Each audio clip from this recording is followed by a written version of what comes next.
Welcome to middle education. जैसे कि मैंने आपसे प्रॉमिस किया था कि क्लास 11th का 2 सेटों में लेकर के आऊँगा, और अगर आपने दोनों सेटों को बहुत अच्छे से देख लिया, अपने स्कूल में सबसे अच्छे नंबर से टॉप आप करने वाले हो।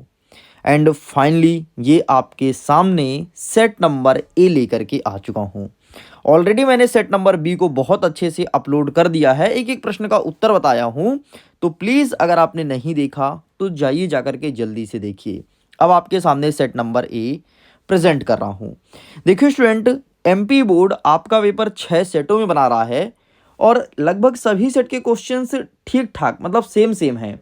बस कुछ ही क्वेश्चन अप एंड डाउन है, और अगर आपने हमारे 2 सेटों को देख लिया तो काफ़ी हेल्प मिलेगा आपके एग्ज़ाम के लिए। एंड जैसे ही हमारा वीडियो कंप्लीट होगा तो हम एक अनाउंसमेंट करेंगे। अनाउंसमेंट क्या रहेगा ये आप आगे सुनिएगा। तो देख लो, आपके पेपर का इंटरफेस कुछ इस प्रकार से रहेगा। टोटल 80 नंबर का प्रश्न रहना है, और 8 पेज आपका टोटल प्रश्न पत्र देखने को मिलेगा। टोटल नंबर ऑफ क्वेश्चंस की बात करूं तो 23 प्रश्न पूछा जाएगा, और 3 घंटे आपको समय दिए जाएंगे। यहाँ पर वेरियस प्रकार के इंस्ट्रक्शन मौजूद हैं, जिसे आप पढ़ लीजिएगा बहुत ध्यान से, और ये सब इंस्ट्रक्शन आपको फॉलो भी करना है, इस चीज़ को ध्यान रखिएगा। आगे बढ़ते हैं तो एक यहाँ पर तगड़ा इंफॉर्मेशन, तगड़ा इंस्ट्रक्शन जो लिखा है, note this is middle education provided mock set to help student experience the exam pattern beforehand. इस नोटिस को ध्यान रखिएगा। आगे बढ़ते हैं तो अब चलिए फटाफट हम अपने क्वेश्चंस को देखते हैं कि किस प्रकार से प्रश्न पूछा गया है एंड क्या हो जाएगा इनका सही उत्तर। हमारा प्रश्न क्रमांक 1 कह रहा है कि सही विकल्प को चुनकर के लिखो। पहला नंबर कहता है कि मीराबाई की मूलतः भाषा क्या है। मतलब मीराबाई किस भाषा में ज़्यादातर रचनाएं करती थी, मूलतः भाषा क्या था, ब्रिज, अवधी, राजस्थानी या मालवी। इसका सही आंसर लगाना है ऑप्शन नंबर सा, राजस्थानी इज करेक्ट आंसर। आगे बढ़ते हैं, गलता लोहा जो पाठ है उसके लेखक का नाम क्या है। एंड 100% गलता लेखक वाले पाठ से 2 प्रश्न देखने को मिलेगा। तो लेखक का नाम क्या है, तो शेखर जोशी इसके लेखक है, अर्थात ऑप्शन नंबर फर्स्ट आपका सही उत्तर हो जाएगा। नेक्स्ट कह रहा है कि जामुन के पेड़ के नीचे दबे हुए आदमी के गद्य संग्रह था। मतलब इनका गद्य संग्रह क्या था। तो इसका सही आंसर आपको लिखना है शिरीष के फूल। एंड जामुन के नीचे दबे पेड़ से प्रश्न देखने को मिलेगा। तो प्रश्न ऐसा ही पूछ सकता है कि जामुन के पेड़ के नीचे कौन दबा था, इस चीज को ध्यान रखना। आगे बढ़ते नेक्स्ट कह रहा है कि रचना के आधार पर वाक्य कितने प्रकार का होता है। अगर मैं रचना के आधार पर बात करूं तो वाक्य होता है 3 प्रकार का। कौन कौन सा, सरल वाक्य, संयुक्त वाक्य और मिश्र वाक्य। और यहां से प्रश्न जरूर देखने को मिलेगा।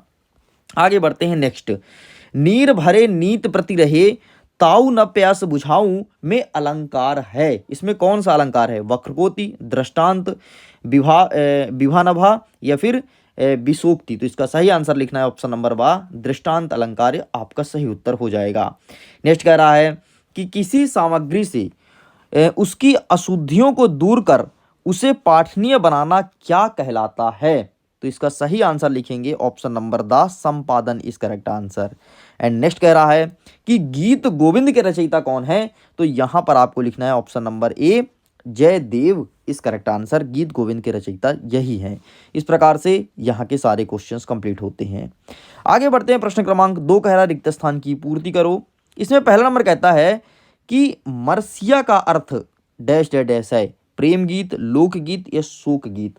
तो इसका सही आंसर लिखना है, मरसिया का मतलब होता है शोक गीत, अर्थात अंतिम वाले पे टिक करना है। नेक्स्ट कह रहा है अप्पू के साथ 2.5 साल पाठ का हिंदी भाषांतर डैश डैश डैश ने किया था। मतलब जो ये पाठ है इसका हिंदी में अनुवाद किसने किया था। तो इसका और सही आंसर हो जाएगा बिलास गीति इस करेक्ट आंसर, इन्होंने ही किया था। नेक्स्ट कह रहा है रीतिकाल के प्रमुख रस क्या है। तो श्रृंगार, शांत या फिर आपका वीर। तो इसका सही आंसर हो जाएगा श्रृंगार। और श्रृंगार रस का स्थायी भाव क्या होता है, रति होता है। ठीक है, तो रीतिकाल का श्रृंगार ही है। नेक्स्ट कहता है कि पेट में चूहे कूदना डैश डैश शब्द शक्ति है, क्या है, अविधा है, लक्षणा है या व्यंजना है। पेट में चूहा कूदना क्या कहलाएगा, ये कहलाएगा लक्षणा। कैसे, क्योंकि आपके लक्षण को बता रहा है कि आपको बहुत ज़्यादा भूख लगी है। ठीक है, तो इस प्रकार से लक्षणा हो जाएगा। नेक्स्ट कह रहा है 5वां नंबर डैश डैश डैश राग रात्रि में गाया जाता है। कौन सा राग रात्रि में गाते हैं, हिंडोला, दीपक या फिर भैरव। तो इसका सही आंसर आपको लिखना है कि रात्रि में गाए जाने वाला राग दीपक राग है। और आपको पता है ना, दीपक रात्रि में ही जला जाता है, तो दीपक राग रात्रि में गाया जाता है। नेक्स्ट कह रहा है आपका छठवां नंबर कि भारत का प्रथम समाचार पत्र कौन सा है। ठीक है, तो इसका सही आंसर आपको लिखना है बंगाल गजट। ये भारत का पहला समाचार पत्र है। आगे बढ़ते हैं, नेक्स्ट सत्य और सत्य कुल लगाना है। पहला नंबर कहता है कि गांधी जी की इच्छा थी कि सभी लोग शिक्षित हों, तो बिल्कुल ये बात सही है। नेक्स्ट कह रहा है कि मोहन के शिक्षक का नाम धनराम था, बिल्कुल गलत बात है। नेक्स्ट कह रहा है कि प्रत्यय किसी शब्द के पीछे जुड़ता है, बिल्कुल सही है। वे शब्द या शब्दांश जो शब्दों के आगे जुड़ता है उसे उपसर्ग कहते हैं, और प्रत्यय शब्दों के पीछे जुड़ता है। नेक्स्ट कह रहा है चित्त में उत्तेजना का संचार माधुर्य का गुण है, तो बिल्कुल आपका ये असत्य हो जाएगा। नेक्स्ट कह रहा है कि पाताल पानी, रेजाड़ी पानी और पालर पानी के नीचे स्थित होता है, तो बिल्कुल आपका सही हो जाएगा। एंड जन संचार संचार की अपेक्षा सीमित है, तो यह आपका गलत हो जाएगा। इस प्रकार से ये आपका ट्रू फॉल्स कंप्लीट होता है। आइए फटाफट आप सही जोड़ी मिलाते हैं, देखते हैं सही जोड़ी में किस प्रकार से प्रश्न पूछा गया है। पहला नंबर कहता है कविता का गांधी, तो इसका सही आंसर क्या होगा, भवानी प्रसाद मिश्र आपका सही आंसर होगा, मतलब इसको यहां से मैच करेंगे। नेक्स्ट कहता है रत्नाकर ने निर्मित कर दी, तो इसका सही आंसर आपको लिखना है स्वर्ण सड़क। नेक्स्ट कहता है आपका अनुस्मारक, तो इसका सही आंसर आप लगाओगे रिमाइंडर। नेक्स्ट कहता है विदाई संभाषण, तो इसका सही आंसर लगाओगे कि तुम भी आ गए। नेक्स्ट कह रहा है कि पीपर पाथर पूजन ला गए, इसका सही आंसर हो जाएगा आपका अनुप्रास अलंकार। ठीक, तो ये आपको अनुप्रास से मैच करना है। एंड नेक्स्ट हो गया कि आपका भरतनाट्यम, तो भरतनाट्यम आपको लगाना है तमिलनाडु। एंड नेक्स्ट कहता है निपात, तो निपात का हो जाएगा जनसंचार। इस प्रकार से ये होता है कंप्लीट। आगे बढ़ते हैं, नेक्स्ट हमारा पांचवा नंबर कहता है कि निम्नलिखित प्रश्नों का उत्तर हमें एक वाक्य एक शब्द में देना है। ठीक है, प्रश्न क्या है कि कबीर के अनुसार मानव शरीर का निर्माण किन 5 तत्वों से हुआ है, तो 5 तत्व कौन कौन से हैं, क्षिति जल पावक गगन समीरा, मतलब आपका पृथ्वी, जल, अग्नि, वायु और आकाश। आपको पता है जो आप पढ़ रहे हो ना, इसका पीडीएफ भी मिलेगा, लिंक डिस्क्रिप्शन बॉक्स में जाकर के आप आसानी से डाउनलोड कर सकते हो। नेक्स्ट कहता है हमारा दूसरा नंबर, जवाहरलाल नेहरू की आत्मकथा का नाम है, क्या है इनकी आत्मकथा का नाम, तो यहां पर लिखना है मेरी कहानी, ये इनका आत्मकथा है। आत्मकथा मतलब जवाहरलाल नेहरू इसे स्वयं लिखे हैं। ठीक, अगर इंग्लिश में बात करूं तो एन ऑटोबायोग्राफी। नेक्स्ट कह रहा है आपका तीसरा नंबर, कलम का सिपाही किस विधा के अंतर्गत लिखी गई है, तो यहां पर आपको लिखना है कि ये जीवनी है। ठीक है, कलम का सिपाही जीवनी है। नेक्स्ट कह रहा है कि तत्सम शब्द किसे कहते हैं, तो वे शब्द जो संस्कृत भाषा का उठा करके और हिंदी में डाल दिए हैं उसे तत्सम शब्द कहते हैं। नेक्स्ट कह रहा है आलो अंधेरी मूल रूप से किस भाषा में लिखी गई है, तो ये लिखी गई है आपके बंगाली भाषा में। एंड नेक्स्ट हमारा कह रहा है कि शब्दकोश क्या है, तो शब्दकोश वह ग्रंथ है जिसमें शब्दों के अर्थ, उच्चारण और व्याकरण संबंधी जानकारी ग्रहण करते हैं, उसे शब्दकोश कहते हैं, जिसे तुम डिक्शनरी भी कहते हो। तो यहां तक कंप्लीट होता है। बाकी इन सब का आंसर बकायदे आपको टाइपिंग करके दूंगा, टेंशन मत लो। फटाफट आप सारे प्रश्न के उत्तर को अच्छे से स्क्रीनशॉट ले लेना और देख लेना। चलिए हम आगे क्वेश्चंस को कवर करते हैं। अब हम यहाँ से क्या करेंगे, 4-4, 5-5 प्रश्न को देखेंगे, फिर आंसर दिखाएंगे, फिर प्रश्न देखेंगे, फिर आंसर दिखाएंगे। इस प्रकार से अब हम पूरा आगे का हिंदी कंप्लीट करने वाले हैं। तो चलो आगे बढ़ते हैं। हमारा छठवां नंबर कहता है कि घर की याद कविता में कवि ने पिता की किन किन विशेषताओं को बताया है। और आपको पता है 2022 में पूछा गया था प्रश्न, 23 में पूछा गया, 24 में पूछा गया, बहुत इंपॉर्टेंट क्वेश्चन है, इसे अच्छे से देखिएगा। अथवा में कहता है कि कलकत्ता पर बजरा गिरे, चंपा ने ऐसा क्यों कहा। ठीक, ये प्रश्न पूछा गया है।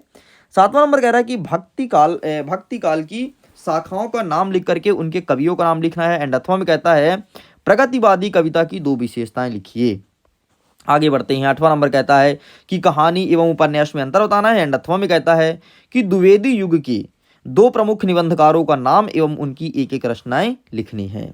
आगे बढ़ते हैं। 9वां नंबर कहता है कि कर्जन को इस्तीफा क्यों देना पड़ा। एंड 10वां में कहता है बिदारी का यही सहारा होता है, यह कथन किसने किससे कहा, ये प्रश्न पूछा गया है। आगे बढ़ते हैं, 10वां नंबर कह रहा है कि मुक्त छंद किसे कहते हैं, एंड अथवा में कहता है महाकाव्य और खंड काव्य में अंतर बताइए। तो इस प्रकार से हमारा प्रश्न स्टार्ट होता है भाई साहब, प्रश्न क्रमांक 6 से और चलेगा 10 तक। तो चलिए अब फटाफट इन क्वेश्चन के आंसर को हम कवर कर लेते हैं, फिर आगे क्वेश्चंस को देखेंगे। तो यहां से इसका आंसर स्टार्ट होता है, फटाफट आप इसका स्क्रीनशॉट ले लो। प्रश्न 1 से लेकर के सबसे पहले प्रश्न क्रमांक 1 का 7 उत्तर दिया गया है, फिर ये रहा प्रश्न क्रमांक 2 का उत्तर, ये रहा है आपके सामने 3 का उत्तर। आगे बढ़ते हैं तो ये रहा आपके सामने प्रश्न क्रमांक 4 का उत्तर। ठीक है, सब कुछ आंसर लेकर के आए हूँ बकायदे, आप इसका पीडीएफ भी डाउनलोड कर सकते हो, लिंक डिस्क्रिप्शन बॉक्स में दिया गया है। इसके अलावा टेलीग्राम, व्हाट्सअप, इंस्टाग्राम सब जगह जरूर जुड़ना, क्योंकि आपको वहां पर तगड़ा और यूनिक कंटेंट मिलता है। ये रहा आपके सामने प्रश्न क्रमांक 5 का उत्तर। आगे बढ़ते हैं तो ये रहा प्रश्न क्रमांक 6 और उसका अथवा का उत्तर, सब कुछ लेकर के आए हूँ भाई, ये रहा छठवा और इसका अथवा। ठीक, तो आप इसका स्क्रीनशॉट ले लो। ये रहा आपके सामने 7वें नंबर का, ठीक, ये प्रश्न और ये रहा अथवा, तो आप इसका स्क्रीनशॉट ले लीजिए। आगे बढ़ते हैं, ये रहा आपके सामने 8वें नंबर का आंसर, तो आप इसका स्क्रीनशॉट ले लो। एंड नेक्स्ट ये रहा प्रश्न क्रमांक 9 का उत्तर, तो आप इसका स्क्रीनशॉट ले लीजिए, ये रहा आपके सामने। ठीक है, तो please take a screenshot. And ये रहा 10वें नंबर का उत्तर, महाकाव्य खंड काव्य में अंतर भी नीचे दिया गया है, ये रहा। ठीक, तो ये पूरा पूरा आपको लिख करके चले आना है। आगे हमारा 11वां नंबर कह रहा है कि अर्थ के आधार पर वाक्य कितने प्रकार के होते हैं, उनके नाम लिखो। एंड अथवा में कहता है निर्देशानुसार वाक्य परिवर्तन करना है कोई दो। ठीक है, तो यहां पर देख लो, सोहन आज भोपाल जाएगा, इसमें संदेहवाचक वाक्य बताना है। एंड गणित का प्रश्न पत्र कठिन है, तो बिना अर्थ बदले इसे नकारात्मक वाक्य बनाना है, तो ऐसा हो जाएगा गणित का प्रश्न पत्र कठिन नहीं है। नेक्स्ट कहता है कि ढोलक की आवाज उसे उत्साहित करती है, इसे प्रश्नवाचक वाक्य बनाना है, तो क्या हो जाएगा, क्या ढोलक की आवाज उसे उत्साहित करती है। बहुत ही अच्छे प्रश्न पूछे गए हैं, बहुत सरल प्रश्न है, इसी प्रकार से देखने को मिलेगा। एंड यहां से बहुत सारे क्वेश्चंस देखने को मिलेगा, इसलिए बहुत ज्यादा इंपॉर्टेंट है इस वीडियो को पूरा देखना। एंड 12 नंबर देख लो, राष्ट्रभाषा और राजभाषा में अंतर 100% आएगा। अथवा हम कहता है तकनीकी शब्द को उदाहरण सहित लिखिए, 100% देखने को मिलेगा। नेक्स्ट कह रहा है कि लक्षण शब्द शक्ति। एंड अथवा हम कहता है कि अलंकार को उदाहरण सहित लिखना है। नेक्स्ट कह रहा है कि चित्रपट संगीत और शास्त्रीय संगीत में अंतर लिखना है। एंड अथवा में कहता है कि राजस्थान में कुएं खोदने के क्या क्या लाभ हैं, ये प्रश्न पूछा गया है। एंड 15 नंबर कह रहा है कि जनसंचार के कार्य लिखना है। एंड अथवा में कहता है कि आपको स्वतंत्र लेखन की 2 विशेषताएं बतानी है, तो ये प्रश्न पूछा है। इन सारे क्वेश्चंस का आंसर आपको करना है। आगे बढ़ते हैं, हमारा 16 नंबर जो कि 3 अंकीय प्रश्न है, भवानी प्रसाद मिश्र और दुष्यंत कुमार की काव्यगत विशेषताएं बतानी निम्न बिंदुओं के आधार पर, दो रचनाएं, भाव पक्ष और कला पक्ष। आगे बढ़ते हैं, नेक्स्ट कह रहा है मुंशी प्रेमचंद्र और शेखर जोशी की साहित्यिक परिचय बताना है निम्न बिंदुओं के आधार पर, दो रचना, भाषा शैली और साहित्य में स्थान। चलिए, तो इस प्रकार से 17 नंबर तक का आंसर देख लेते हैं, फिर आगे के क्वेश्चंस को कवर करेंगे। ये रहा है आपके सामने प्रश्न क्रमांक 11 का उत्तर, देख सकते हैं यहां पर बाकायदे लिखा गया है। एंड इसी का अथवा नीचे दिया है, तो प्लीज टेक अ स्क्रीनशॉट। आगे बढ़ते हैं, ये रहा प्रश्न क्रमांक 12 का उत्तर, राष्ट्रभाषा और राजभाषा में अंतर। ठीक है, तो ये लिखा गया है। एंड अथवा में आपके सामने तकनीकी शब्द, इसका आंसर लिखा गया है, तो प्लीज आप इसका स्क्रीनशॉट ले लो। 13वां नंबर कह रहा है कि लक्षणा शब्द शक्ति क्या होता है। एंड ये रहा इसका उदाहरण। एंड अथवा वाला देख लो, अलंकार, ये रहा इसका। नेक्स्ट 14 नंबर देख लो, चित्रपट और शास्त्रीय संगीत में अंतर। ठीक है, तो आप इसका स्क्रीनशॉट ले लीजिए। नेक्स्ट अथवा में क्या कहता है कि राजस्थान में कुएं खोदने के लाभ, तो आप इसका स्क्रीनशॉट ले लो। 15 नंबर कहता है जनसंचार के कार्य, तो ये रहा, आप इसका स्क्रीनशॉट ले लीजिए। एंड अथवा वाला देख लो। एंड 16 नंबर आपसे पूछा था भवानी प्रसाद मिश्र की रचना, तो ये रहा आपके सामने, भाव पक्ष कला पक्ष। अथवा हम कहता था दुष्यंत कुमार, तो ये दोनों का ला करके आया हूँ, तो जो ठीक लगे वो देख लेना। 17 नंबर देख लीजिए फटाफट, मुंशी प्रेमचंद्र। एंड अथवा में शेखर जोशी, तो इस प्रकार से ये होता है कंप्लीट। चलिए अब आगे क्वेश्चंस को देखते हैं। नेक्स्ट क्वेश्चन कह रहा है कि अच्छे विज्ञापन की 3 विशेषताएं बतानी है। एंड भाव पल्लवन करना है कि स्वस्थ शरीर में स्वस्थ मन का निवास होता है, निवास करता है। ठीक, 3 नंबर का प्रश्न है। एंड नेक्स्ट कहता है कि अपठित गद्यांश और काव्यांश को पढ़ना है और प्रश्न का उत्तर देना है। ये रहा 19 नंबर, आप इसे भी देख लीजिए अच्छे से। ठीक है, एंड नेक्स्ट आगे बढ़ते हैं, ये रहा बादल गरजो वाला पूछा गया है, तो इसका भी स्क्रीनशॉट ले लो। नेक्स्ट कह रहा है हमारा 20वां नंबर कि गद्यांश का संदर्भ प्रसंग सहित व्याख्या करना है विशेष के आधार पर, तो ये रहा, इसका भी स्क्रीनशॉट ले लो। एंड नेक्स्ट का रहा आपके सामने 21 नंबर, तो आप इसका भी फोटो क्लिक कर लीजिए। ठीक है, एंड अथवा का ये रहा। नेक्स्ट कहता है 22वां नंबर कि राज्य स्तरीय विज्ञान मेला में प्रथम आने पर अपने मित्र को पत्र देना है। एंड अथवा में कहता है कि माध्यमिक शिक्षा मंडल भोपाल द्वारा 10वीं की द्वितीय प्रति अंकसूची मंगवाने के लिए आवेदन पत्र लिखना है। ठीक, तो ये सारे क्वेश्चंस एग्जाम में देखने को मिलेगा। इन सारे क्वेश्चंस को बेहतरीन तरीके से प्रिपेयर कर लीजिएगा। एंड नेक्स्ट कहता है कि किसी एक पर निबंध लिखो। अब निबंध दिया है स्वच्छ भारत पर, जीवन में खेल का महत्व, विद्यार्थी जीवन अनुशासन, मेरे सपनों और यहाँ पर पर्यावरण प्रदूषण। अगर आप मेरे से पूछोगे कि सर हम किसका लिखें, तो मैं तो सजेस्ट करूंगा कि विद्यार्थी जीवन पर लिख करके आओ, क्योंकि तो तुम स्वयं एक विद्यार्थी हो और विद्यार्थी जीवन में कौन कौन सी समस्या आती हैं ये सब तुम्हें अच्छे से पता है, तो भली भांति प्रकार से लिख पाओगे अगर एक बार इसे तुम पढ़ लोगे तो मैं यहाँ पर निबंध नहीं दिखाऊंगा, निबंध आप सबके पास होगा ही। मैं फटाफट आगे जो आंसर्स हैं 18 से लेकर के 22 तक वो दिखा देता हूं और वीडियो को एंड करता हूं। ये रहा है आपके सामने प्रश्न क्रमांक 18, अच्छे विज्ञापन की विशेषताएं। यहाँ पर लिखा गया है तो ये 3 लिखना है। एंड अथवा कहता है कि भाव पल्लवन कीजिए, तो ये इसका आंसर लिखा गया है। ये रहा 19 नंबर जो पूछा था गद्यांश का शीर्षक, तो ये सब लिखना है। एंड ये रहा इसका अथवा वाला, तो आप इसका भी स्क्रीनशॉट ले लो। ये रहा आपके सामने प्रश्न क्रमांक 20 जिसमें गद्यांश की व्याख्या करनी है, तो आप इसका स्क्रीनशॉट ले लीजिए फटाफट। एंड नेक्स्ट अथवा वाला ये रहा 21 नंबर जो कि आपको काव्यांश का अर्थ वगैरह लिखना था, तो आप इसका स्क्रीनशॉट ले लो। एंड ये रहा अथवा। नेक्स्ट कहते हैं प्रश्न क्रमांक 22वां नंबर देख लो, राज्य स्तरीय विज्ञान मेला को जो पूछा गया है, तो ये रहा आंसर, तो आप इसका स्क्रीनशॉट ले लो। एंड नेक्स्ट ये रहा आपके सामने अथवा। तो इस प्रकार से स्टूडेंट सब कुछ कंप्लीट कर दिया हूं मैं उम्मीद करता हूं वीडियो काफी पसंद आया होगा। एंड आप सेट नंबर 1 मतलब सेट नंबर ए और बी को अच्छे से पढ़ के जाओगे। अगर आप ये पढ़ लेते हैं डेफिनेटली बहुत अच्छे नंबर से टॉप करने वाले हैं। अब आपको कौन सा कंटेंट चाहिए और क्या चाहिए कमेंट सेक्शन में लिखिएगा जरूर, मैं आपके ड्रीम को पूरा करूंगा। Thanks for watching.